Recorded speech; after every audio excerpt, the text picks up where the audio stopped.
Hello everyone and welcome to Talking the Game. It's the match preview of West Ham United against Leeds United. No, you're not watching a preview from over a week ago. We're taking on Leeds United for the second time in as many weeks. Now, don't worry, last time we did a preview on this team, Gonzo, we sort of changed up a little bit. We stayed away from our usual questions because we knew we had this preview coming up. So it's back to normal. So can I get your thoughts on Leeds, please? Yeah, I think Leeds are sort of faltering a little bit. I feel that, I mean, they have been on a hell of a journey since they had Peter Ridsdale and David O'Leary in there, and they went Champions League semi-final, I believe. Really, really good team, and players like Harry Kewell and Viduka and Bowyer and all those guys, Woodgate. They were all really good players that were there.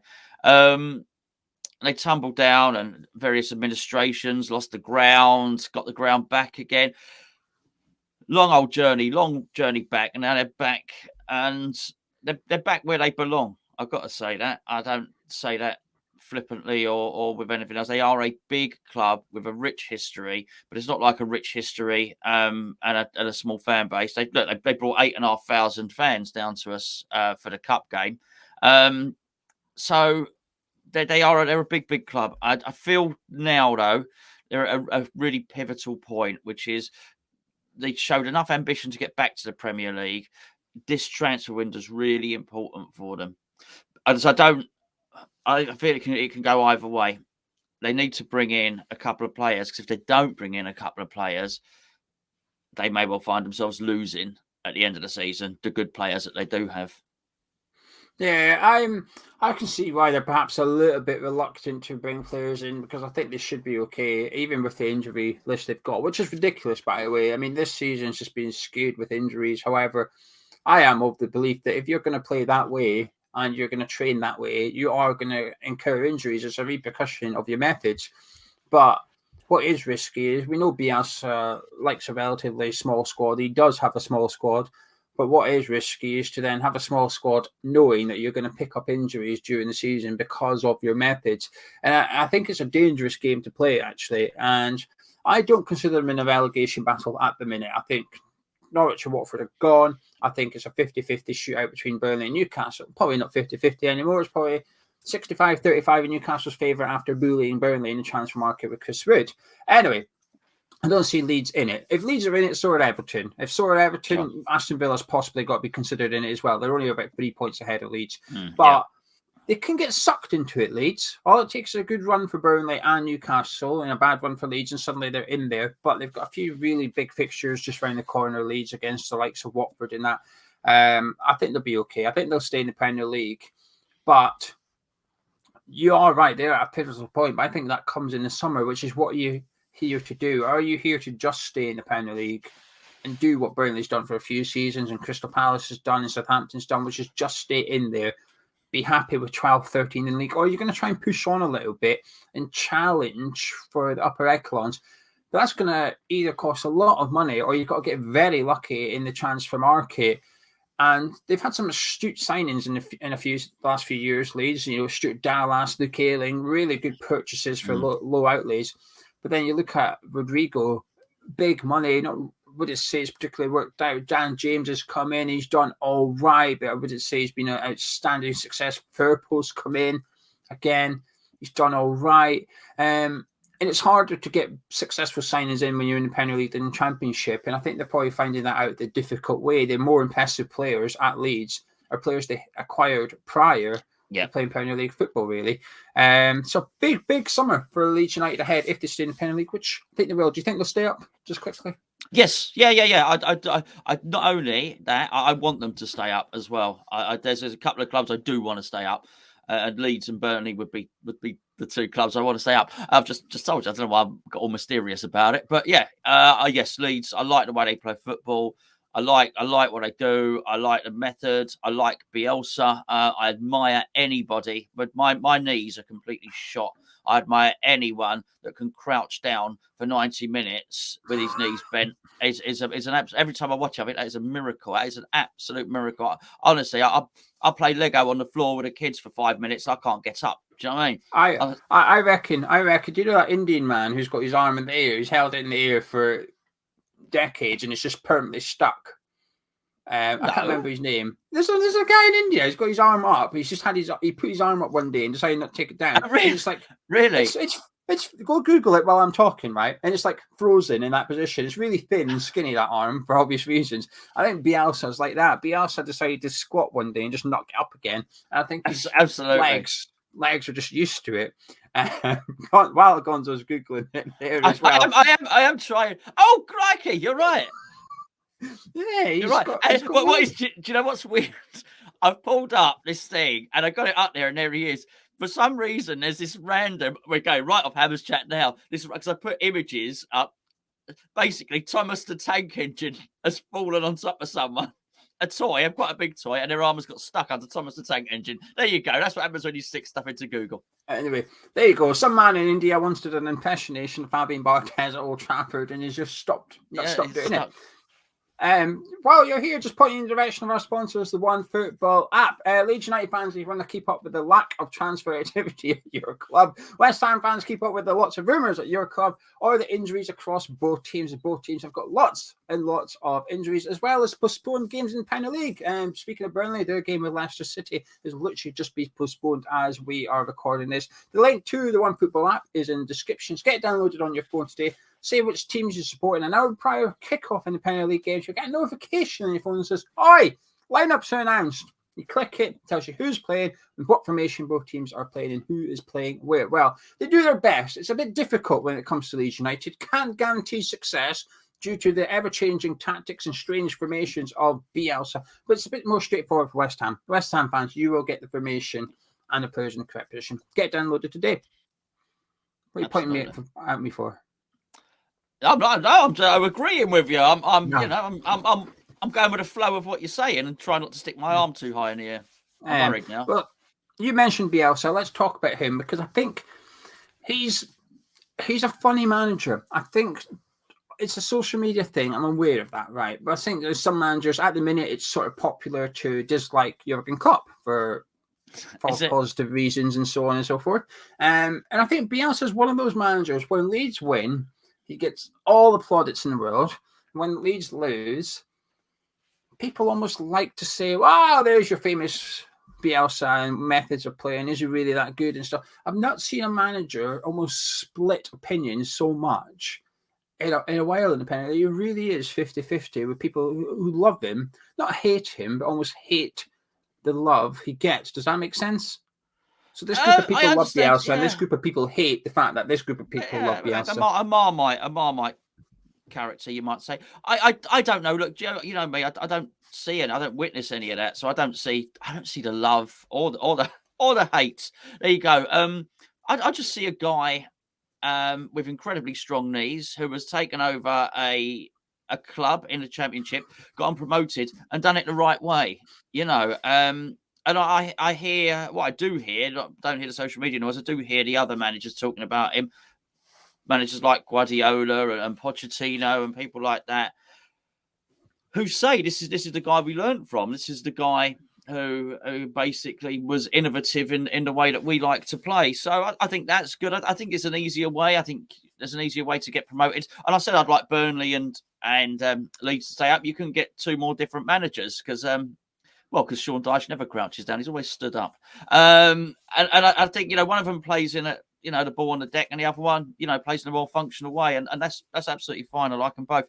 I do wonder if I don't even think it's an inability. I bet amongst his players, he probably speaks English quite a lot. And I do wonder if that does hinder him somewhat. And I think he might be better off just trying to speak English sometime in a press conference rather than relying on the translator. Every time I've seen him, I don't know if he does, every time I've seen him, the translator's there. And you can tell that he understands the question totally because I've seen him answer a few times, so he clearly understands what's being said. I don't know if that, but look, good manager, mate. Good manager. What he's done there is pretty good.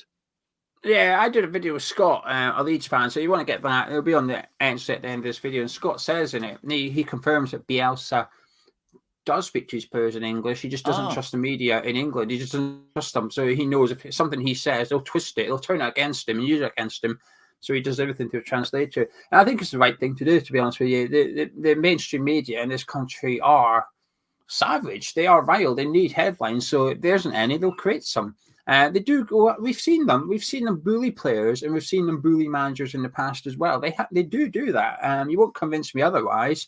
So I completely understand why any manager or player is extremely wary of being interviewed. They don't want to say something that's going to get taken out of context and used against them in the future. I love Bielsa as a coach. I think what he's done with Leeds is fantastic, and I think what a lot of people, non-Leeds fans, sort of don't appreciate enough is that's not a Premier League squad on paper. Leeds fans will get offended right now, but it's not. He's doing really well with what he's got there. Gonzo always says, greater than the sum of their parts. I think he is doing that. They've got some wonderful players, but you've half your team played in the Championship, and they deserve the crack in the Premier League, and they're good enough for the Premier League under Bielsa. It might not work under another manager. Those players that do work right now may not work under a different style. I thoroughly enjoy watching Leeds play football whenever Leeds is on the telly. I'm thinking, happy days. Here we go. I'm in for an entertaining game today. It might be because they get ripped apart because of the way they play. It might be because they rip someone else apart. It doesn't matter. It's usually an entertaining game. And I hope he stays at Leeds for a while, Bielsa. And I hope that they do carve out a project. They do move their way up the Premier League. And they're relatively successful, but not at our expense, of course. Players you admire? Well, look, I don't want to repeat myself because we've already gone through a lot of them. What I will say is we did cover the players I admire in the last one, right? Possibly. Yeah. I think I said to pick one, but I'm not sure. Yeah. I actually like Dallas. I think I'm always impressed when he plays. I was trying to pick not the obvious ones I've picked before. What I will say is I am impressed with how he does, just say to some of their parts, I'm impressed with what he's done with Harrison. Because I think almost under every other manager, that's a Championship or a League One player who plays his whole career down there. But actually, sometimes in those Premier League games, he looks really good. I think the manager has got everything he can out of that player, and the player I'm pretty sure will love Bielsa for the rest of his life because he's made him perform on the Premier League, which is probably a level above his natural ability, but. He's really good, and sometimes you think well done, mate. I think that's really good. And also I really liked it. I thought when the Cresswell, the other Cresswell, their Cresswell played against us in that first time. Yeah, absolutely. And he was, I thought, well done because I think he was making his debut then. Clearly he'd been well coached. Clearly he'd been well drilled. And then we saw it in the last game with the you can tell me his name as well, the young centre back. Yes, yeah, absolutely, that's right. Reminded me of something that has. Again, look, he'll be better for that experience of playing against Antonio. He really will, because I remember, funny enough, I remember Rio Ferdinand being given an absolute runaround by Alan Shearer. I remember Tompkins and Yakubu. The first time you ever felt that Tompkins came up against a strong striker. He got turned over. Yakubu did him, but I feel he was better for it. Tompkins gone on to have a 10-year long Premier League career. So I think he's making players have careers there, Bielsa, and so I'm really impressed with what I see from him. Oh yeah, we all know who their best players are. A lot of them are injured at the moment, but I think the way he's able to bring players from the Championship and from the academy and have them performing at a good level, fair play to him. I think Harrison as a League One player is a bit harsh, but I agree with the Championship thing. I praised him. There's no harsh. I praised him. You said without Bielsa being the Championship of League One. I think he's been all right on it. But what I will say, there is a comparable. When you said that, there was a player that immediately sprung to my head as an example of someone who hasn't made it in Premier League yet, and that's Harry Wilson. He come through at Liverpool, was at Bournemouth, Derby County and stuff. He's still on loan in the Championship. I think probably Wilson's probably technically a better player than Harrison, but just the way it works. Vasilier, the Leeds keeper, probably my favourite keeper in the league, actually. If West Ham, for some reason, had, and when you play those games if you went on FIFA and somehow gave yourself, you went on Football Manager, editor mode, West Ham's transfer budget, 300 million, enter. Never done it. What are you saying? How dare you? I've never done it either. I think Charlie does that. I think it's him. So you can go pick your players. You go around the Premier League picking the best of each team. You think, I'll have that keeper. He would be my keeper. He would be my goalkeeper. I think he's outstanding for his age. I think he'll go on to play for some of the best clubs in world football. Bit harsh. later on in his career. Bit harsh saying Leeds aren't one of the best clubs in world football. I think he'll go on and win trophies, not just with fans, with the club as well. I think he's outstanding, and like you said, we've already spoken about Phillips, Bamford, and Rafinha. But I quite like Llorente, actually. I think whenever I've seen him, he gets a bit riled up by Antonio in the last game, but whenever I've seen Llorente play, he impresses me. There's a good centre-back in there. I think what Leeds are lacking is just consistency in that starting 11. Every time I watch Leeds play, there's a different centre-back pairing. And the funny thing is, this Sunday, there's going to be a different centre-back pairing because he's suspended. So there's constant changes for Leeds. But anyway, enough about Leeds United. Time to talk about West Ham United. Let's start with the Souček thing. It's unsure. We're unsure at time of recording. We're unsure if Souček's back or not. I'm sure David Moyes will sort of reveal in his conference if he's back. But saying that, he probably won't. Moyes is quite coy when he does his conferences. But he tested positive on Tuesday. So it depends on when the isolation thing ends, I guess, as to whether he can play or not. And even if it is 5 days, technically the 5th day is Sunday. So I'm not sure how they do it. But anyway, hypothetically, Gonzo, if Souček's missing, would you stick with the same midfield or would you change it? Because I've got a few reservations. I would actually change it for this one. I would change it for this one because, by the way, I'm pretty sure they'll test him on Sunday and that will give a definitive answer. Yeah, I would change it. Not because there was anything wrong, and I do think it was the right thing to do against Norwich.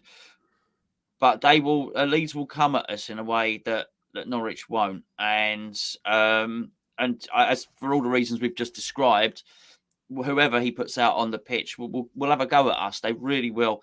And we have a set way of playing, which has been really successful against Leeds. I mean, really, really. I mean, we're probably Leeds' bogey team. I would imagine at the moment. I'd look back. If we won the last 4 times against them or something like that, might be something like that.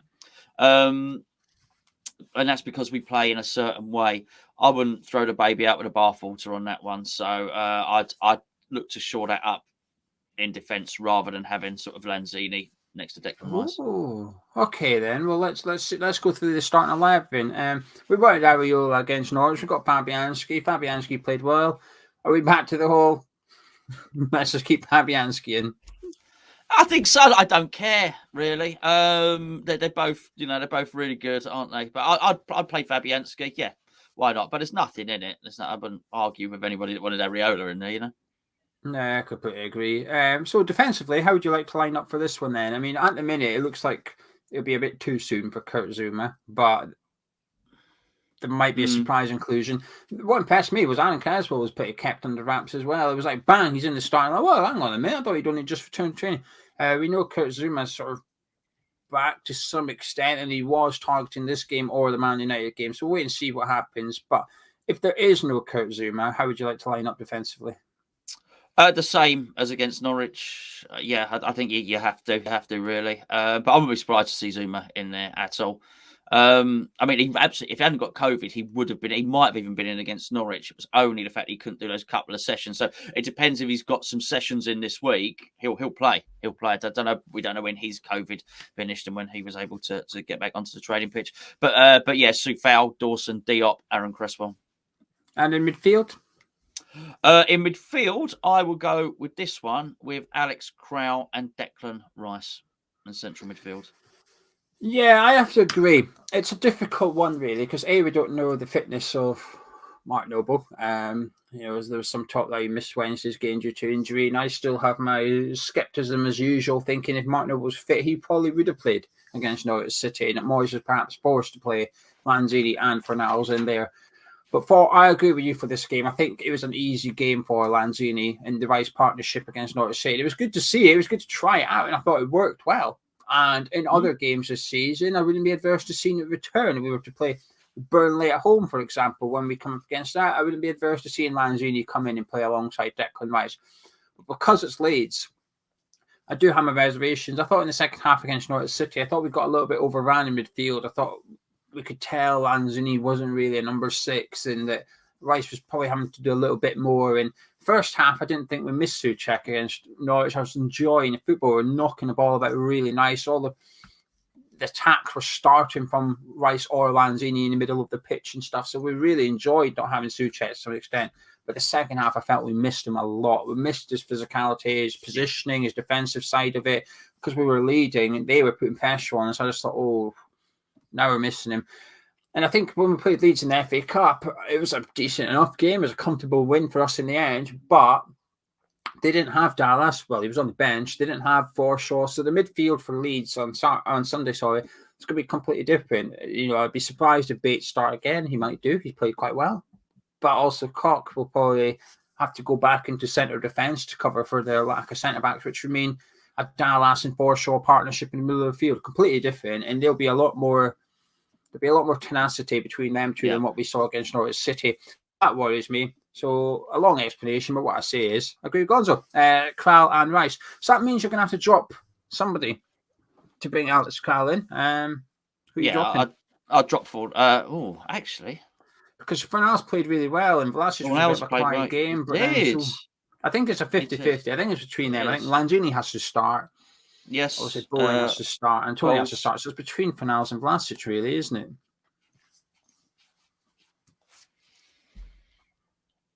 I might be tempted to start Fornals and bring Vlasic off the bench just because we got Cresswell there, because we have an established partnership there, actually. That being said, who was it played right last time? Ayling. I thought Vlasic got the better of him, didn't he? That actually, it might be better to start with that one because we've already got something from a week ago. Yeah, in fact, that is the right way to go. I'd play Vlasic on the left, yeah. Yeah, that's what I would do. I'd put Vlasic in, and it just means Fornals drops out. It's nothing he's done wrong. It's just, unfortunately, we need a change of system, if you like, and Lanzini is going to occupy that position. So either Fornals goes out to the left, or we keep Vlasic in there. And I thought Vlasic played well against Leeds United in the cup game. A bit quieter against Norwich, but because we've got evidence, very recent evidence from just a week ago, that Vlasic can do it against Leeds, and he was a man of match contender. I think we did give him man of match, actually, Vlasic. Yeah, possibly, yeah. Yeah, we did, Yeah, so off the back of that, I think I'd keep him in. It's just unfortunate for now. Like I said, done nothing wrong. But an informed Jared Bowen on the right and Antonio up front. Are you worried about? Oh, say worried about midfield. Why have you done that? Why have you done that, Gio? Get better. After the FA Cup game, are you sort of a bit more confident for this game than perhaps you were prior to the FA Cup game? That makes sense. Is that game a week ago skewed your opinion at all? No, not really, mate. Sorry. No, not really. I do think this is. Look, Leeds are not an adaptable team for all the praise I've heaped on. Leeds play a certain way, and so it's really important that we play a certain way as well. Yes, we strayed from that for the Norwich game, and that's really lovely to see because it shows a little bit of tactical flexibility in David Moyes, which we know sometimes he will do that. Sometimes he'll switch formation. I do wonder if we had another striker at West Ham, if sometimes we might have seen a little 4-4-2 or something. We saw it fleetingly when we had Haller. I think he did it twice with Haller and Antonio, with Anderson just behind him. So he's not adverse to changing his tactics, but I think it's really important that today we are what have mostly been the West Ham for the past 2 years. Today, when the game is that we are that, and because of that, really the cup had no significance in it because I just think, as I say, styles make fights. We do have a bit of a system that's a problem for Leeds, and particularly. We'll always score against Leeds. It seems to be the case anyway. But it always seems like Leeds will pose a threat to us. If they don't have a striker, then that's hard. You are sort of relying on Rafinha. What's his name? It's Rafinha, isn't it? Rafinha, yeah. Yeah, cutting in from, if he starts on the right, cutting in from the right and scoring, cutting inside and scoring. They're almost relying on that because we are pretty good defensively. So, no, I'm quite confident for this. Because of that, really. I'm confident but wary, Gonzo. I think the FA Cup game, I thought we edged it. I thought we were the better team, but I don't think we were that much better than Leeds United. And it was our strongest team on paper, but it wasn't Leeds. Leeds had available 3 players that should have started that game, but Bielsa kept them back. There's some small rumours that Bamford may return this week, but he was also meant to return last week as well. So we'll have to wait and see if Bielsa puts him back in, just how fit he is. That would obviously make a massive difference. Yeah. And I remember the game at Ellen Road in the first half. We were a goal down.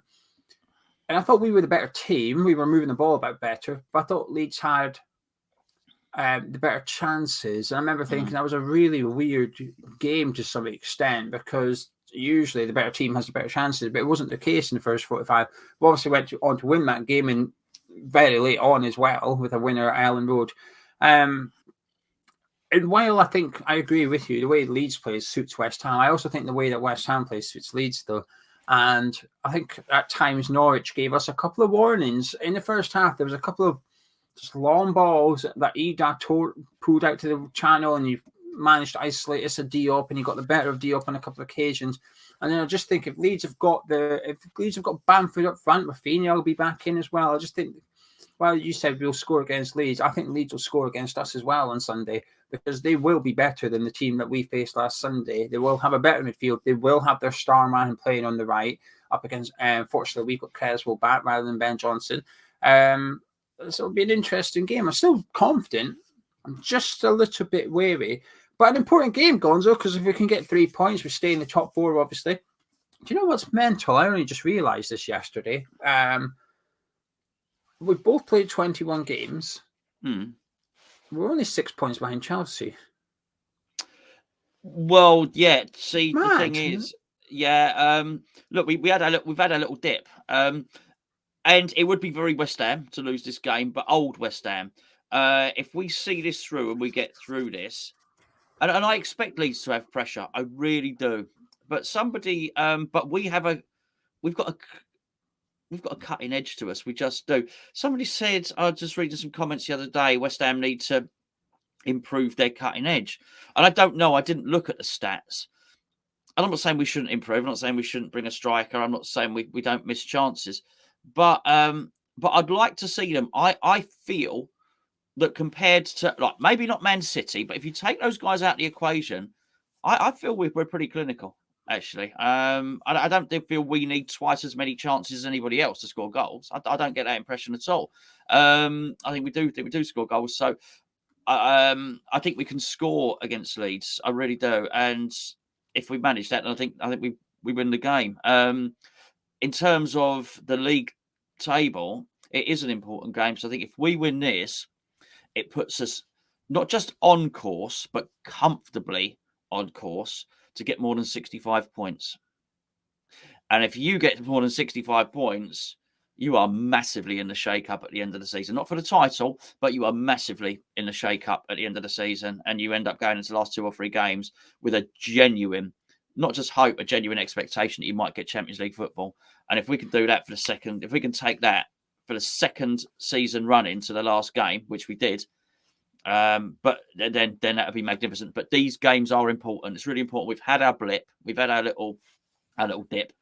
Now it's time to put a run. And what would this be? Our fourth? If we'd have to win this, make it our 4th league win in a row. You start winning 4 league games in a row, Geo, and you've already had a good season, then make no mistake about it, you're making your intentions pretty clear. I just had a quick search to see if I could get Gonzo's stats. I can't quite get that exact ones. They will exist. I just don't have time to do it just now. But just for expected goals. Now, I know a lot of people don't like data and stuff like that. But can you explain it? I know you have, but I don't understand it. The other people don't understand it because I see it flash up on the screen. Just explain expected goals, please, mate. Well, it's known as XG. So what they've done, they've created like an algorithm, a formula, if you like, that when a player has a chance in a game, they're able to convert that to a likelihood of scoring that goal. So they take into consideration how far out you are, the pass type you've got, if you're what you're using to hit the ball, is your weak foot, your strong foot, your header, where's the defenders. They take everything into consideration and say, what's the likelihood of that player scoring that goal? And then they give it to you as a decimal out of 100. So West Ham's expected goal scored this season, based on the chances that they've had, is 27.7. Now that's non-penalty. I've removed I don't like the penalty one being in there. So non-penalty goals, 27.7. So you know, it's 4th in the Premier League. Only Liverpool, Man City, and Chelsea have a higher number than West Ham United, and just behind West Ham are Arsenal and Leicester City. So 27.7 is what we're expected to hit. expected goals. So there you go. No, I thought as much. We don't seem massively wasteful, although I'd seen the comments. I'm not saying we don't. Everyone can improve their finishing, but I think until we go and buy those really top players, then but we're Just pretty to good. add to that, we've scored 37 goals. So we've scored 10 more goals than expected through the data algorithms, if you like, which is still fourth in Premier League, which is still behind Liverpool, Man City, and Chelsea, and just ahead of Arsenal and Leicester. So for people who say, well, data doesn't matter, but there is a correlation in order from that top 6 for expected goals and goals scored. There is. And we are actually fourth in the Premier League, so the stats do actually completely tally up. So I think we're a pretty good team. So there you go. I think this is an important game for us because obviously next up we've got Man United away, and if we can win this game, we go to Old Trafford in fine form with a little bit of a gap between us and Man United. There's always going to be pressure on Man U without the circus going on, but add in the circus, add in the Cristiano Ronaldo factor in interviews recently and stuff like that. We go in there. We should be able to get 6 points out of our next 2 games. Leeds, Man U, 6 points, which would do us the world of good. It just really gives us momentum. It puts us on a really strong position. We can play the FA Cup game coming up, relaxed a little bit, knowing that the league's going well. What position will we be in? And I haven't checked, but I bet you we will be in a better position than we were a calendar year ago in terms of points on the board after this stage of the Premier League as well. And we all know what happened last year. We finished 6th in the league, just missing out on Champions League football. So all we'd have to do, if we can get that points advantage, all we have to do is essentially replicate what we did last year, which we had a little trough last year as well when Declan Rice and Ogbonna and Antonio were missing. Yeah. We dipped a little bit and we still finished 6th. All we have to do is replicate that. And we'll get European football again. Obviously, the Carabao Cup, as it stands, Chelsea are in the final. Liverpool and Arsenal, we'll wait and see. But if the winner of the Carabao Cup finishes in the top 4, sure, 6th place in the Premier League gets that European spot as well. So it's going good for West Ham, Spurs, and stuff. Even though Tottenham are out, league-wise, it's looking good for the place getting added. Are you confident? Yeah. But again, they are a good team, and I am. I think it is fair to say that whatever team they put out, they'll give us a go, and that says a lot for the training, and says a lot for the squad, and says a lot for the ethos and the methods of that club. I don't think it'd be easy at all. But one thing I would say, they're not going to have the crowd advantage, Leeds, that they had last time. They're not going to have a load of West Ham, basically a relatively empty stadium, because a load of West Ham fans couldn't make it, or didn't make it, whatever the case may be. 8,500 Leeds fans, West Ham fans being moved from their seats to accommodate the fact that there were 8,500. They had to extend the away section.